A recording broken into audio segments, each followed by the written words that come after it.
What's going on, everybody? This is Afro Think Tank. Today, I want to give my thoughts on our leaders internationally, our African leaders internationally, fighting on the political, on a global political stage, and basically defending African people and pushing our agendas forward. I think that the Kenyan president has been an excellent leader in this global Pan-African movement. I think the Ghanaian president has been an excellent leader, and the Barbados leader has been another excellent leader and representative of African people globally on the international stage. And recently I've been listening to the forums in France and the financial forums of global climate change forums at which African leaders are stepping up on the international stage and demanding equality and calling out truth to power. Right? I love how the Kenyan, the Barbados, and the Ghanaians are calling out all the historical injustices, all the financial injustices of the IMF, the Global World Bank, and the European Union, and all of them. I'm glad they're saying things out loud and they're articulating it in such a way in which these European powers, they can't argue. There's no more argument.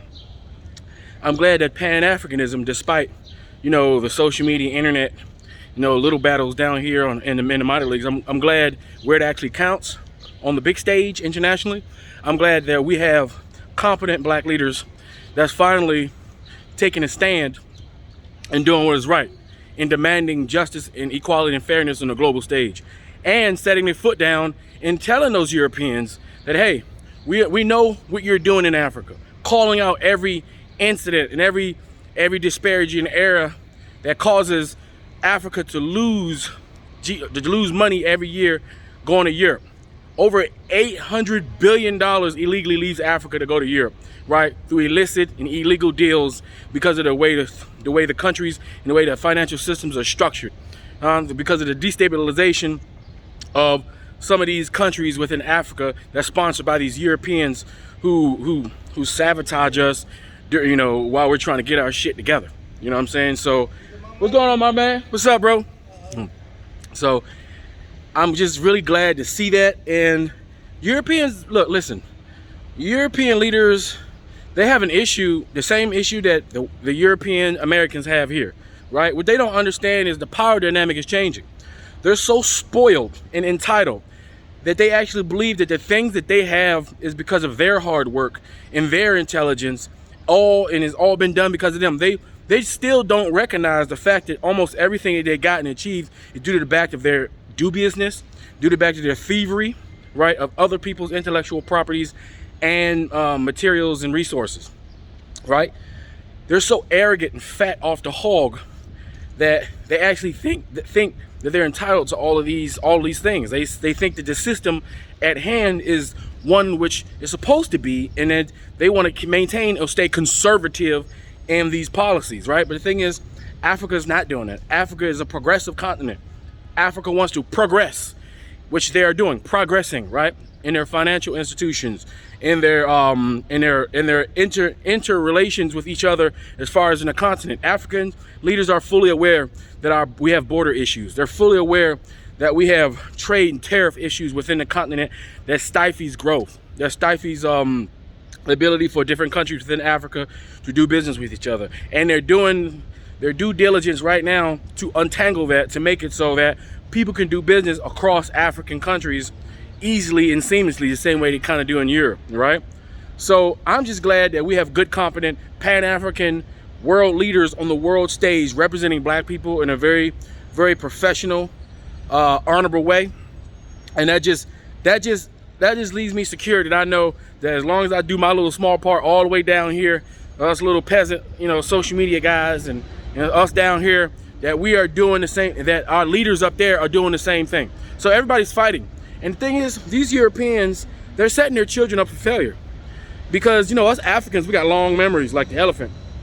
And we're going to remember all the crap their politicians were talking. We're going to remember Ukraine. We're going to remember Poland.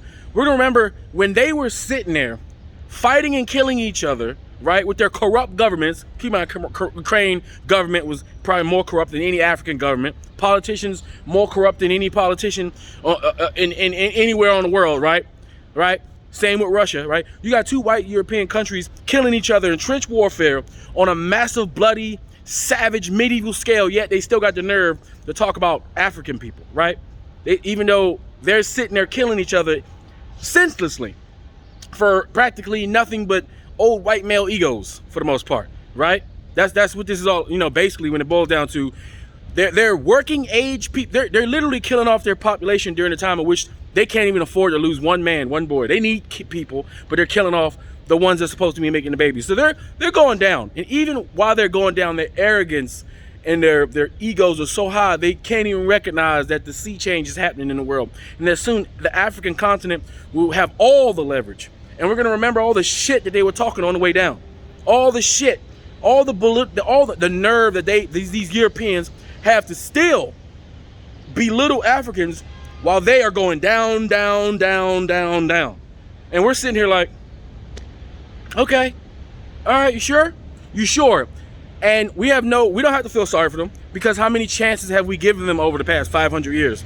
How many times have we said, we will forgive, we won't forget, but we will forgive, let's move on. White people don't know how to do that. Europeans don't know how to do that. For some reason, they're stuck at this mode. This is just what they do. They can't do anything more. So because of that, we have to adjust like we've always done since we've existed and deal with the threat at hand.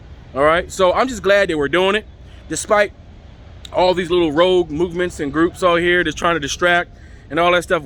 I'm just glad that we have competent leaders on an international stage representing global Africans, Pan-Africans in the right light. That's all I got to say. This is Afro Think Tank. Learn something, teach something. I'm out.